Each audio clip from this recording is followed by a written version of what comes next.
예수님께서는 33년 동안 이 세상을 사셨습니다. 그런데 예수님의 인생을 통틀어서 둘로 나눌 수가 있습니다. 30세를 기준으로 해서 그 이전과 이후로 나눌 수가 있습니다. 30세 이전까지는 평범한 유대인으로 사셨습니다.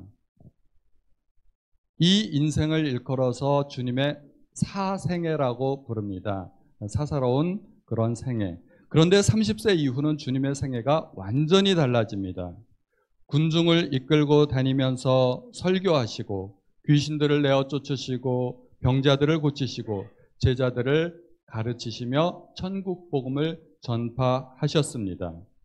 이것은 보통 사람이 아닌 하나님의 아들로서 이 세상을 살아가는 것이고 이것을 공생애라고 그렇게 우리는 보통 부릅니다. 그런데 예수님의 사생애와 공생애를 구분짓는 어떤 특별한 사건이 있다면 그것은 세례 사건이 될 수 있습니다.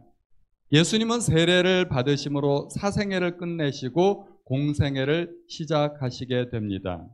주님께서 세례 받으실 때 하늘로부터 소리가 나기를 이는 내 사랑하는 아들이요 내 기뻐하는 자라 하였습니다. 평범한 한 남자의 일생을 끝내고 하나님의 아들로서 사역을 시작하시는 이 국면에 하나님이 사랑하시는 아들이심을 인정하시는 장면입니다. 이제 평범한 사람에서 비범한 사람으로 이 세상을 구원할 메시아로 하나님의 아들로서 새로운 삶을 시작하는 장면입니다. 예수님께서 세례를 받으실 때 어떻게 세례를 받으셨는지 우리 잠깐 한번 보도록 할까요? 예수님께서 세례 받으시는 장면, 저분이신 것 같습니다. 느낌이 팍 오시죠? 세례식은 원래 물속에 들어갔다가 나오는 의식입니다. 그런데 요즘 많은 교회들이 약식으로 머리에 물을 찍어 바르는 의식으로 그렇게 대체가 많이 되었습니다. 간단하게 하기 위해서 그렇게 약식으로 하는 것이죠. 물속에 들어가는 것은 죽음을 의미하고 다시 물속에서 나오는 것은 부활입니다. 이것은 주님께서 십자가에 달려 돌아가시고 3일 만에 부활하실 것을 상징적으로 우리에게 보여주는 것입니다. 우리도 세례를 받지 않았습니까? 우리가 세례받는 것은 예수님과 함께 죽고 예수님과 함께 다시 살아나는 것을 우리에게 보여주시고자 하는 것입니다. 그러므로 우리가 새로운 시작을 하려면 과거에 대해서 철저하게 죽어야 합니다. 과거에 연연하면 새 시작을 할 수 없는 것입니다. 예수 믿고 그리스도인이 된다는 것은 우리가 다시 태어나는 것이고 새 사람이 된다는 것입니다. 동영상 준비되셨으면 바로 틀어주시죠.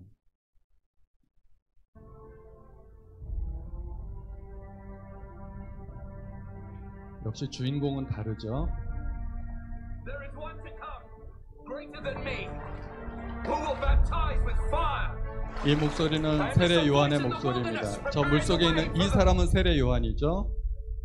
예수님을 보고 모두가 주목합니다. 저가 누구일까?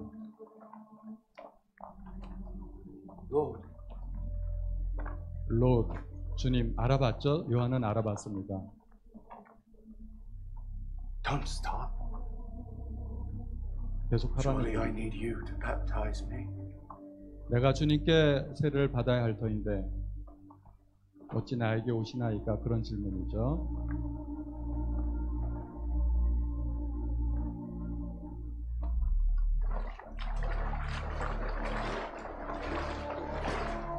물속으로 첨벙 걸어오십니다. John, what you are doing is right. 하나님의 의를 이루는 것이 옳다고 말씀하십니다. Baptize me. 나에게 세례를 베풀어라 말씀하십니다.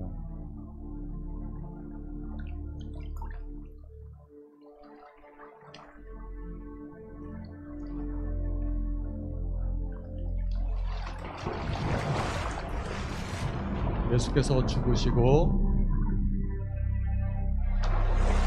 다시 부활하실 것을 상징적으로 보여주는 장면입니다. 여기까지요. 예수님은 저렇게 세례를 받으셨습니다. 그러므로 세례가 의미하는 원래 의미는 죽고 새 사람으로 다시 태어나는 것입니다. 그래서 에베소서의 말씀에 보면 하나님을 따라 의와 진리의 거룩함으로 지으심을 받은 새 사람을 입으라고 말씀하고 계십니다. 우리 성도님들 가운데도 예수 믿고 세례까지 받으셨는데 아직도 옛사람의 성품을 버리지 못하신 분들은 우리가 4월 부활절 때 다시 한번 정식으로 세례식이 아니라 침례식으로 식을 거행하려고 합니다. 그때 우리 성도님들도 동참해 주시고 한 번 더 침례식을 받으시면 좋을 것 같습니다. 이미 세례식을 받은 분들도 괜찮습니다. 오리지널 침례식으로 한번 받아보시면 느낌이 많이 다르시리라고 생각이 됩니다. 사람이 결혼을 하면 신분이 달라지지 않습니까? 참고로 저 사진은 제 사진은 아닙니다. 처녀 총각이 결혼을 하면 유부녀, 유부남이 됩니다. 총각이 결혼을 하고서도 계속해서 총각 행세를 하면 될까요? 안 됩니다. 저쪽에서 대답이 나왔습니다. 안 됩니다. 그래서 교회에서도 보면 결혼 전과 후가 완전히 달라집니다. 결혼 전에는 남녀가 보통 우리는 다 함께 모입니다. 주일학교, 중고등부 같이 모이죠. 청년부도 남녀가 같이 모입니다. 그런데 결혼을 한 이후부터는 갈라집니다. 남전도회와 여전도회로 갈라집니다. 이렇게 편이 갈라지는 거예요. 그래서 결혼을 통해서 남자는 더 이상 남자가 아니고 남편이 됩니다. 여자는 여편이 됩니다. 내 편. 내 편. 남의 편이 되면 안 됩니다. 내 편이 되는 것입니다. 이렇게 우리는 어떤 중요한 사건을 계기로 신분이 달라지는 것을 경험하게 됩니다. 옛날에 강 하나를 두고 이쪽 마을 저쪽 마을을 오가며 사람들을 날라주는 뱃사공이 한 사람이 있었습니다. 이 뱃사공이 이쪽 마을 주막에서 술을 잔뜩 마시고 취해서 저쪽 마을 집에 가려고 배에 탔습니다. 밤새도록 노를 저었는데 새벽이 되어서 술이 깨고 보니 여전히 제자리에 있는 것을 발견하게 되었습니다. 알고 보니 배를 묶었던 줄을 풀지 않았던 것입니다. 그러므로 과거를 끊지 않으면 아무리 노력해도 안 되는 것입니다. 그래서 주님은 이렇게 말씀하셨죠. 예수께서 이르시되 손에 쟁기를 잡고 뒤를 돌아보는 자는 하나님 나라에 합당하지 아니하니라 하시니라. 주님은 세례를 받으시고 전혀 다른 인생을 살기 시작하셨습니다. 드디어 하나님의 아들로 인정받습니다. 그것은 마치 왕의 대관식과 같고 대통령 취임식과 같은 것입니다. 주님은 그렇게 하나님의 인정을 받고 성령의 임재를 경험하고 어떻게 되었을까요? 대통령 당선이 확정되면 보통 그쪽 진영에서는 환호성이 터지고 여러 사람들의 축하 메시지가 이어지고 또 축하 공연이 벌어지고 정대한 취임식이 열리게 됩니다. 국민의 기대 가운데 새로운 정치를 시작합니다. 그런데 주님은 물에서 나오자마자 성령에게 이끌려 광야로 가시게 됩니다. 마태복음 4장 1절에 보면 그때 예수께서 성령에게 이끌려 마귀에게 시험을 받으러 광야로 가사 광야로 가셨다고 말씀하고 있습니다. 그렇게 광야에서 마귀의 시험을 준비하기 위하여 40일을 금식하셨습니다. 시작부터가 만만치 않습니다. 주님은 광야로 가셨고 40일을 굶으셨고 마귀의 시험을 받으며 시작하셨습니다. 혹독한 입학식을 치르신 것입니다. 이것이 무엇을 의미할까요? 새로운 미래에 대한 철저한 대비와 준비입니다. 주님은 평생 동안 바리새인들, 서기관들, 제사장들, 종교 지도자들의 공격을 받았습니다. 사탄과의 한판 승부를 벌이신 주님께서 무엇이 두려우시겠습니까? 우리가 무엇인가를 시작한다는 것은 이전에 경험하지 못한 새로운 경험을 맞는다는 것입니다. 거기에는 많은 위험이 있고 예상치 못한 암초들이 있을 수 있습니다. 그러므로 새로운 시작에 늘 희망만 있는 것은 아닙니다. 불확실한 미래에 대한 준비를 잘 해야 됩니다. 올해가 시작된 지도 벌써 한 달이 넘게 지났습니다. 언제나 그렇듯 한 해가 가고 또 다른 해가 오기 마련입니다. 그런데 늘 같은 것은 아닙니다. 대나무에도 마디가 있듯이 우리의 인생에도 인생을 구분하는 특별한 해가 있기 마련입니다.